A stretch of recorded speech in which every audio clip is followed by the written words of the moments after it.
Today we will summarize The Tempest, a tragic comedy by William Shakespeare. The Tempest means windstorm. A tragic comedy is a play which includes both tragic and comic event.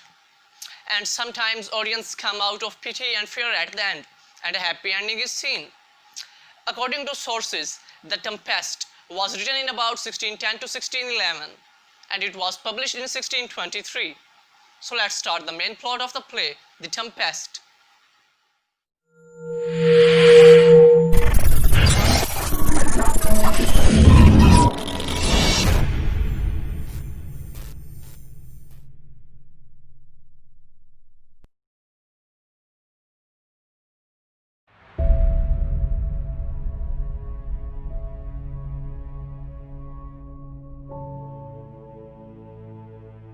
Hey guys! First of all, I will introduce you the famous characters of the play, starting with the main character, Prospero, who is an older man, is the former Duke of Milan and a powerful magician at present. He loves his books more than being a duke. This is the reason that his brother takes over the throne. Prospero is fair, strict and mean to his servants. He is forgiving but vengeful. Vengeful means intakam khah or intakami. He has spent 12 years on an island practicing his magic. Another main character is Miranda, the daughter of Prospero. Miranda was brought to island at an early age and has never seen any man other than her father and Caliban, though she remembers being cared for by female servants as an infant. Because she has been living so far from the world, her perceptions of the other people are non-judgmental. She is compassionate, generous, and loyal to her father. The third one is Ariel, Prospero's spirit helper. Ariel is referred in most criticism as a male, but his gender and physical form are ambiguous. He was rescued by Prospero from a long punishment at the hands of the witch, Sycorax. Ariel is Prospero's servant until Prospero decides to release him. He is mischievous and present everywhere. Mischievous means he is harmful. He is able to cross the length of that island in an instant and to change shapes at will. He carries every task given by Prospero. The fourth character is Caliban, another of Prospero's servants. Caliban, son of Sycorax, is in fact a character that is half devil and half man in his nature. He believes that island rightfully belongs to him and has been stolen by Prospero. That's why he hates Prospero. He is ill-tempered, but his speech and behavior is sometimes eloquent and sensitive. Another main character is Antonio, Prospero's brother, who attacked Prospero and made himself false Duke of Milan. He hates Prospero and is a bitter enemy of him. Antonio is a power-hungry and foolish man. The sixth main character is Alonso, King of Naples, helped Antonio to plot against Prospero, but after the magical storm, he regrets his actions. In fact, he respects Prospero. Ferdinand, son of King Alonso, he seems as pure and naive as Miranda. Naive means sadalo, bola bhala. He falls in love with Miranda upon first sight of her. He is young, brave, and submits himself as a servant to win Prospero's approval for Miranda. Sebastian is another character who is Alonso's brother. He is cowardly and wanted to kill King Alonso to get his throne. Another key character is Gonzalo, an old honest lord. When Prospero was attacked by his brother, Gonzalo helped him and his daughter to escape. There are some minor characters too. I'm going to introduce only two of them. Trinculo, who is a jester of King Alonso, and Stefano, who is a butler of King Alonso. Jester means maskhara. You can say joker, while butler means khansama,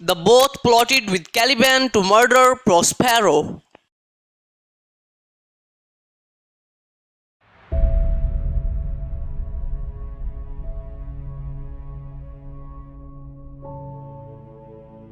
یہ بات ہے ان دنوں کی جب nipples کا راجا Alonso اپنی بیٹی کی شادی کی تقریب کر کے افریقہ سے واپس آ رہا تھا. So guys, play opens when a ship is facing very high water storm or tempest in sea. شپ کا ماسٹر اور اس کے ساتھی ورکر شپ کو ڈوبنے سے بچانے کی کوشش کرنے لگتے ہیں اور پیسنجرز سے کہتے ہیں کہ وہ اندر چلے جائیں. کنگ الونسو اور اس کا بیٹا فرڈینینڈ بھی اسی شپ پر ہوتے ہیں اور وہ اندر چلے جاتے ہیں، جبکہ الونسو کا بھائی سیباسٹین، انٹونیو جو کہ ڈیوک آف میلن ہے، اور اس کا ساتھ سفر کرنے والا گونزالو، یہ تینوں شپ ماسٹر سے بحث کرنے لگتے ہیں. گونزالو شپ ماسٹر کو یہ بھی بتاتا ہے کہ اس کی شپ پر نیپلز کے کنگ الونسو بھی موجود ہیں. شپ کے باقی پیسنجرز بھی خوف زدہ ہوتے ہیں اور اتنے میں شپ طوفان کی شدت برداشت نہ کرتے ہوئے تباہ ہو جاتا ہے.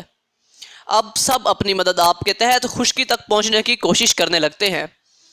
قریب ہی موجود ایک آئی لینڈ پر، ایک جزیرے پر، پروسپیرو اور اس کی بیٹی میرانڈا یہ سارا منظر دیکھ رہے ہیں. کیونکہ پروسپیرو ایک میجیشین ہے، اس لیے اس کی بیٹی اس سے یہ وجہ دریافت کرتی ہے کہ ایسے طوفان وہ کریٹ کر سکتا ہے، تو کیا یہ طوفان بھی اسی کی وجہ سے آیا ہے؟ تو وہ اسے بتاتا ہے کہ ہاں یہ میں نے ہی کیا ہے، مگر تم پریشان نہ ہو، کوئی بھی جانی نقصان نہیں ہوا ہے. پروسپیرو میرانڈا کو مزید بتاتا ہے کہ اب تمہیں حقیقت جان لینی چاہیے. آج سے 12 سال قبل تم ایک شہزادی تھی اور میں پروسپیرو ڈیوک آف میلن تھا. پروسپیرو کو میجک سیکھنے کا شوق تھا اور وہ اپنی بکس میں بزی رہنے لگا، اس لیے اس نے اپنے بھائی انٹونیو کو سارے ریاستی امور سنبھالنے کی ذمہ داری دے دی. جب انٹونیو کے قدم کچھ مضبوط ہونے لگے تو اس نے کنگ آف نیپلز کے ساتھ مل کر پروسپیرو کو راستے سے ہٹانے کی ایک سازش بنائی اور فوج بھیج کر پروسپیرو اور اس کی ڈاٹر میرانڈا کو قید کرنا چاہا. لوگوں کی پروسپیرو سے محبت کی وجہ سے انٹونیو اسے مار نہیں سکتا تھا، اس لیے ایک وفادار لارڈ گونزالو کے کہنے پر انٹونیو نے ایک بوٹ میں بٹھا کر اسے پروسپیرو کو جلا وطن کر دیا. گونزالو پروسپیرو کا وفادار دوست تھا اور لارڈ تھا. اس نے اس بوٹ میں کچھ اچھا کھانا، پہننے کے اچھے کپڑے، پروسپیرو کی کچھ بکس رکھ دیں. راستے میں بوٹ طوفان کی وجہ سے ٹوٹ گئی اور دونوں باپ بیٹی اس آئی لینڈ پر پہنچ گئے. پروسپیرو اپنی بات جاری رکھتے ہوئے میرانڈا کو بتاتا ہے کہ اس کے سارے دشمن اب اس شپ میں موجود ہیں اور ستاروں کے حساب سے یہی صحیح وقت ہے کہ وہ اپنا بدلہ لے لے. اس کے بعد پروسپیرو میرانڈا کو اپنے میجک سے گہری نیند سلا دیتا ہے اور خود آگے کی پلاننگ کرنے لگتا ہے. اس کے بعد پروسپیرو اپنے سرونٹ ایریل سے ملاقات کرتا ہے جو کہ ایک اسپرٹ اور ایک سول ہے. اس کے ذمہ پروسپیرو نے شپ کو تباہ کرنے کا کام لگایا تھا. ایریل ساری ڈیٹیلز دیتا ہے کہ کیسے اس نے شپ پر پیسنجرز کو خوف زدہ کیا، شپ کو تباہ کیا اور سب لوگوں کو بغیر کسی جانی نقصان کے الگ الگ گروپس کی فارم میں آئی لینڈ تک پہنچایا. اس کے بعد شپ کو اپنی میجیکل پاور سے جوڑ کر ایک پہاڑ کے پیچھے چھپا دیا اور شپ کے کیپٹن اور اس کے ہیلپرز کو بے ہوش حالت میں وہیں شپ پر چھوڑ آیا. پروسپیرو ایریل کے اس کام سے خوش ہوتا ہے اور اس پر ایریل اسے یاد دلاتا ہے کہ آپ نے کہا تھا کہ میرے کام سے خوش ہو کر آپ مجھے آزاد کر دیں گے، مگر پروسپیرو کہتا ہے کہ ابھی اور بھی کام باقی ہیں، یہ سب مکمل ہو لے اس کے بعد تمہیں آزاد کر دوں گا. مزید پروسپیرو ایریل کو یہ بھی یاد کرواتا ہے کہ 12 سال قبل جب پروسپیرو یہاں آیا تھا تو اس نے کس طرح ایریل کو سائیکورس نامی چڑیل کی قید سے آزاد کروایا تھا. سائیکوریکس تو مر گئی مگر اس کا بیٹا کیلیبن اب وہ پروسپیرو کا غلام ہے. کیلیبن نے ماضی میں ایک دفعہ میرانڈا کا ریپ کرنے کی کوشش کی، جس کی وجہ سے پروسپیرو نے اپنی میجیکل پاور سے کیلیبن کو اپنا غلام بنا لیا اور ایک غار میں رہنے پر مجبور کر دیا. پروسپیرو اس سے اپنے کام کرواتا ہے. کیلیبن سمجھتا ہے کہ یہ آئی لینڈ اس کی ماں کا تھا اور اس پر اسی کا حق ہے، اس لیے وہ پروسپیرو سے نفرت کرتا ہے. دوسری طرف فرڈینینڈ شپ کے باقی لوگوں سے علیحدہ ہو چکا ہے اور اس آئی لینڈ پر اس کی ملاقات میرانڈا سے ہوتی ہے جسے پروسپیرو نے نیند سے جگا دیا تھا. میرانڈا نے اپنے باپ کے علاوہ پچھلے 12 سال سے کبھی کوئی مرد، کوئی میل نہیں دیکھا. اس لیے اسے لگتا ہے کہ فرڈینینڈ بہت ہینڈسم ہے، اور فرڈینینڈ بھی مرانڈا کے حسن سے متاثر ہو جاتا ہے۔ مختصر سی گفتگو کے بعد یہ دونوں ایک دوسرے سے شادی کے لیے تیار ہو جاتے ہیں۔ ادھر پروسپیرو کے علم میں یہ سب منظر ہوتا ہے۔ وہ فرڈینینڈ کو آزمانے کے لیے اس سے مخاطب ہوتا ہے۔ فرڈینینڈ خود کو نیپلز کا راجہ بتاتا ہے اور مرانڈا بھی اس کی سائیڈ لیتے ہوئے اسے ڈیفینڈ کرتی ہے۔ پروسپیرو آزمائش کے لیے فرڈینینڈ کو کچھ کام کرنے کو دیتا ہے۔ آئی لینڈ کے دوسری طرف اینٹونیو، کنگ الونسو اور اس کا بھائی سیبیسٹین اور لارڈ گونزالو فرڈینینڈ کو تلاش کر رہے ہیں۔ گونزالو الونسو کی پریشانی کو کم کرنے کے لیے کوشش کرتا ہے، اسے تسلی دیتا ہے کہ شکر کرو ہم زندہ ہیں۔ اسی دوران جب سب یہاں پریشانی کے عالم میں ہیں، ایریل غائبانہ طور پر کسی کو نظر نہ آتے ہوئے وہاں آ کر ایک خوبصورت دھن گانے لگتا ہے۔ اینٹونیو اور سیبیسٹین کے علاوہ سب یہ سن کر سو جاتے ہیں۔ سب کو سوتا ہوا دیکھ کر اینٹونیو کے مائنڈ میں ایک پلان آتا ہے اور وہ سیبیسٹین سے کہنے لگتا ہے کہ دیکھو شاید فرڈینینڈ تو مر چکا ہے، کنگ الونسو کی بیٹی کی بھی شادی ہو چکی ہے، اگر تم موقع سے فائدہ اٹھا کر کنگ الونسو کو مار دو تو نیپلز کے نئے کنگ تم بنو گے، ٹھیک ویسے ہی جیسے میں نے اپنے بھائی پروسپیرو کو راستے سے ہٹایا تھا۔ اس طرح تمہیں فائدہ ہوگا اور اس کے بدلے مجھے بھی وہ ٹیکسز نہیں دینے پڑیں گے جو میں کنگ الونسو کو ادا کرتا ہوں۔ سیبیسٹین رضامند ہو جاتا ہے اور کہتا ہے کہ ٹھیک ہے، تم الونسو کو قتل کر دو اور میں گونزالو کو مار دیتا ہوں۔ ایریل یہ سب دیکھ رہا ہوتا ہے۔ ان دونوں کے تلواریں نکالتے ہی ایریل اپنے میجک سے کنگ الونسو اور گونزالو کو جگا دیتا ہے۔ تلواروں کے ساتھ کھڑے اینٹونیو اور سیبیسٹین بہانہ کرتے ہیں کہ انہوں نے کچھ جنگلی جانوروں کی آوازیں سن کر اپنی تلواریں نکال لیں۔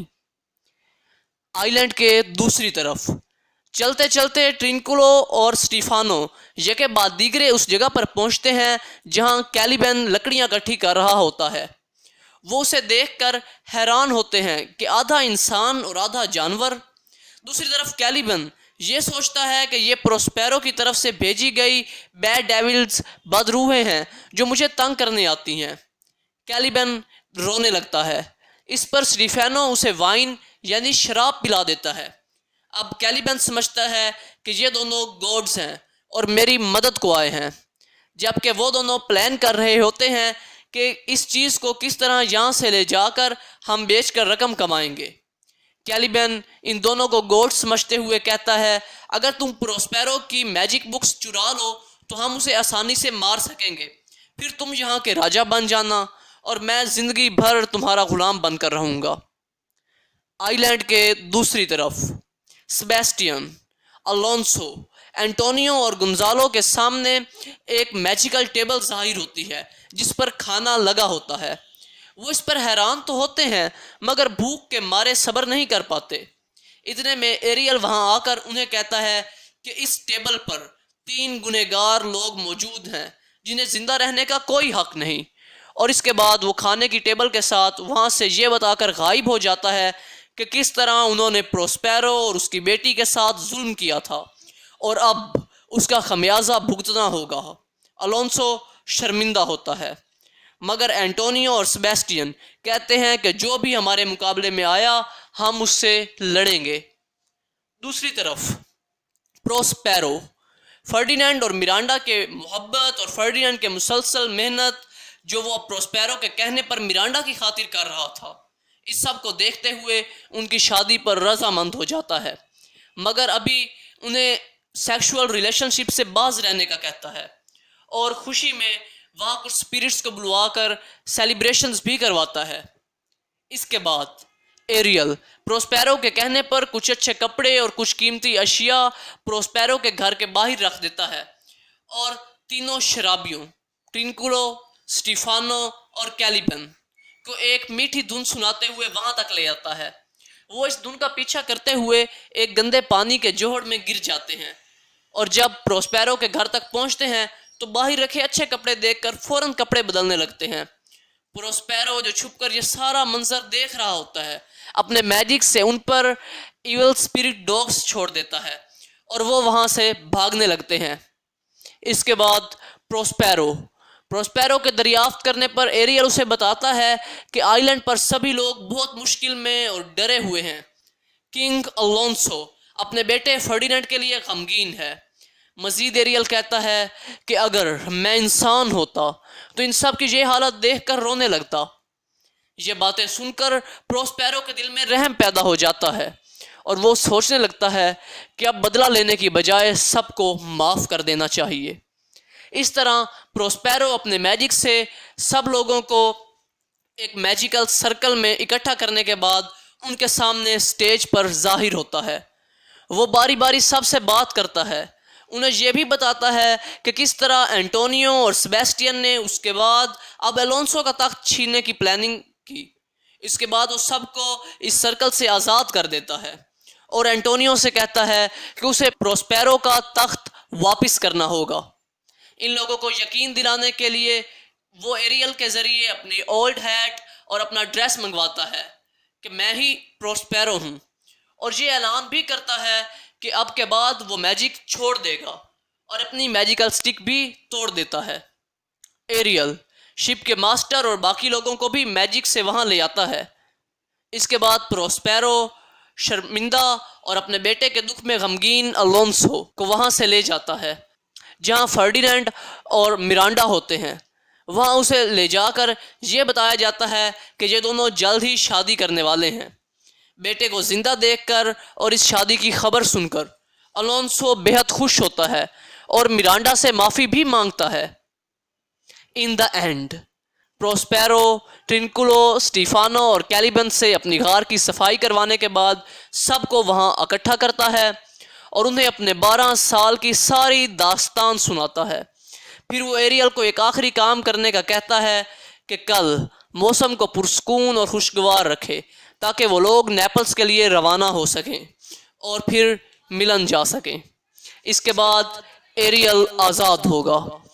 اس پلے کے اینڈ میں سب لوگ سٹیج پر سے چلے جاتے ہیں اور پروسپیرو آڈینس سے مخاطب ہوتا ہے اور اپنے جادو چھوڑنے کا اعلان کرتے ہوئے یہ ایپیلوگ بولتا ہے کہ میں نے ایریل اور کیلیبن کو قید کر رکھا تھا، جبکہ مجھے آڈینس نے سٹیج پر قید کر رکھا ہے اور صرف ان کی تالیاں ہی مجھے آزاد کر سکتی ہیں۔ لٹریری کریٹکس کا ماننا ہے کہ اس ایپیلوگ میں شیکسپیئر نے چھپے ہوئے الفاظ میں یہ کہا ہے کہ اب وقت آ گیا ہے کہ وہ اپنے لٹریری ورک کو خدا حافظ کہے۔ ایسا اس لیے بھی سوچا جاتا ہے کیونکہ یہ شیکسپیئر کی لائف میں اس کا لکھا گیا لاسٹ پلے ہے۔ ویڈیو لیکچر کے اینڈ تک ہمارے ساتھ بنے رہنے کا بہت شکریہ۔ اللہ حافظ۔